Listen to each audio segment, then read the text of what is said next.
I never believed in ghosts. Growing up, I heard all kinds of ghost stories, but I always brushed them off.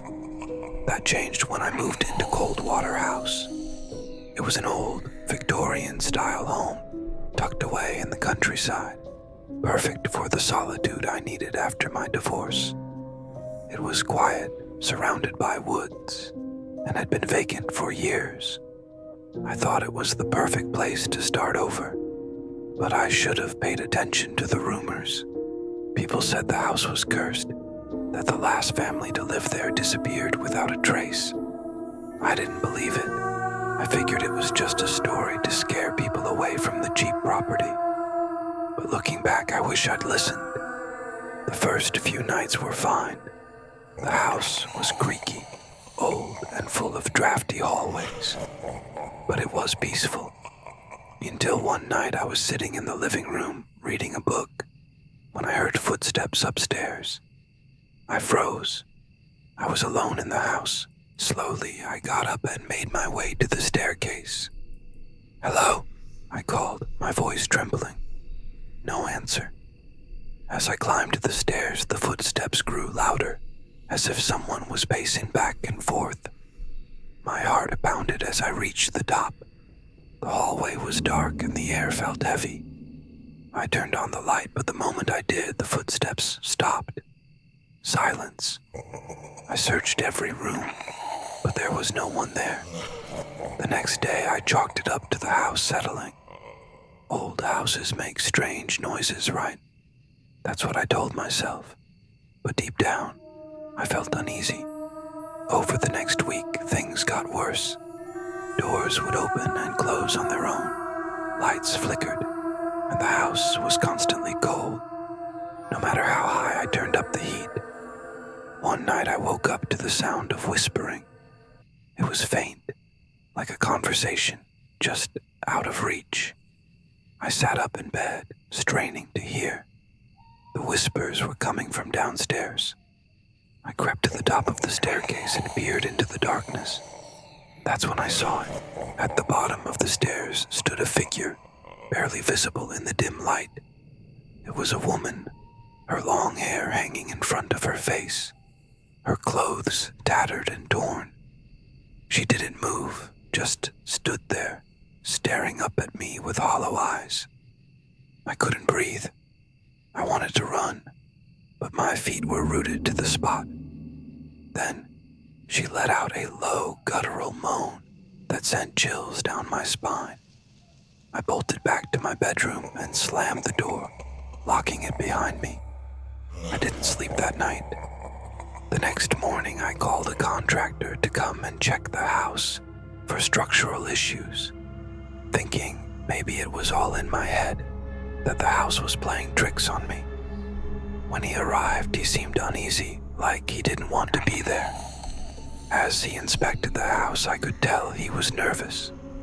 After an hour, he came back to me, pale-faced. "There's something wrong with this house," he said. "I've seen strange things before, but this place, it's different. You should leave." I didn't know what to do. I didn't have anywhere else to go, so I stayed, hoping whatever was haunting Coldwater House would leave me alone.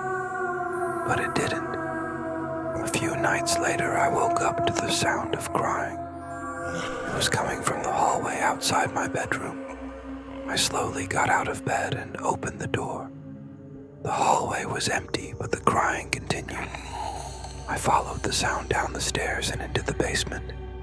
The door was slightly ajar, something I never did. With a trembling hand, I pushed it open and stepped inside. The basement was dark, but I could see a faint light coming from the far corner. As I approached, the crying grew louder. When I reached the corner, I froze. There, huddled on the floor, was the same woman I had seen before. But this time, she wasn't alone. Standing behind her was a tall, shadowy figure, its eyes glowing red. It reached out towards me, its long fingers curling in the air. I turned to run, but the door slammed shut behind me. I was trapped. The figure moved closer, its breath cold on my skin. I screamed, but no sound came out. Just as it reached me, everything went black. I woke up the next morning on the floor of the basement, the door wide open. I ran out of the house without looking back, leaving everything behind. I moved to a new town, far away from Coldwater House, but the memories still haunt me. Sometimes I can still hear the crying at night, and I wake up drenched in sweat, terrified that the shadowy figure is still out there, waiting for me.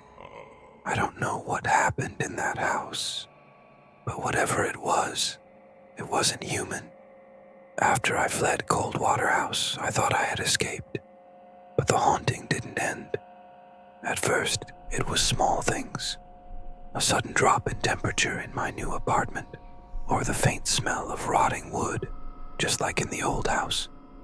I tried to ignore it, but soon, the nightmares began.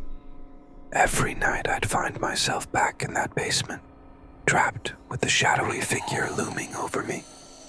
In the dreams, it would whisper my name, telling me to come back, that I belonged there. Each night I'd wake up gasping for air, drenched in sweat, the sound of that guttural moan echoing in my ears. Then, one evening, I got a call. The number was unknown, and when I picked up, there was nothing but static at first. But then, I heard it, crying. That same haunting cry from the basement. My blood ran cold. I hung up immediately, but the phone rang again, and again. Each time it was the same. Static, followed by crying. I blocked the number, but the calls kept coming, no matter what I did. I reached out to the contractor who had inspected Coldwater House, desperate for answers. When I called him, his wife answered. Her voice was strained, heavy with grief. "He's gone," she said. "Disappeared a week after he visited that house." My heart dropped. The haunting was spreading, following me wherever I went. One night I woke to find a figure standing at the foot of my bed. It was her, the woman from Coldwater House, her face twisted in agony. But something was different this time. She wasn't alone. Behind her, I saw the same shadowy figure, its red eyes glowing in the darkness. As I stared, paralyzed with fear, the woman spoke, her voice barely more than a whisper. "You have to come back," she said. "It won't stop until you do." The figure moved closer, its fingers stretching towards me. I could feel its cold breath on my skin again. The terror was overwhelming, but before it could touch me, they vanished, gone in an instant, leaving me gasping for air. I thought I could escape Coldwater House, but now I know the truth. It's not the house that's haunted. It's me. The shadow wants me, and it won't stop until it gets what it came for. I've been thinking about going back to face whatever's in that house. But deep down I know that if I do, I might not make it out again. Whatever's waiting in Coldwater House isn't finished with me yet. And I'm starting to think I'm not the only one it's after. I couldn't take it anymore. The nightmares, the phone calls, the constant feeling of being watched. It was driving me insane. I had to go back to Coldwater House to face whatever was tormenting me. Maybe then it would end. I arrived late at night, just like before. The house stood there, as ominous as ever, its windows like dark, empty eyes staring back at me. The moment I stepped inside, the temperature plummeted. The air was thick with the stench of rot. I made my way to the basement, where it all began. As I reached the bottom step, I saw them, the woman and the shadowy figure, waiting for me.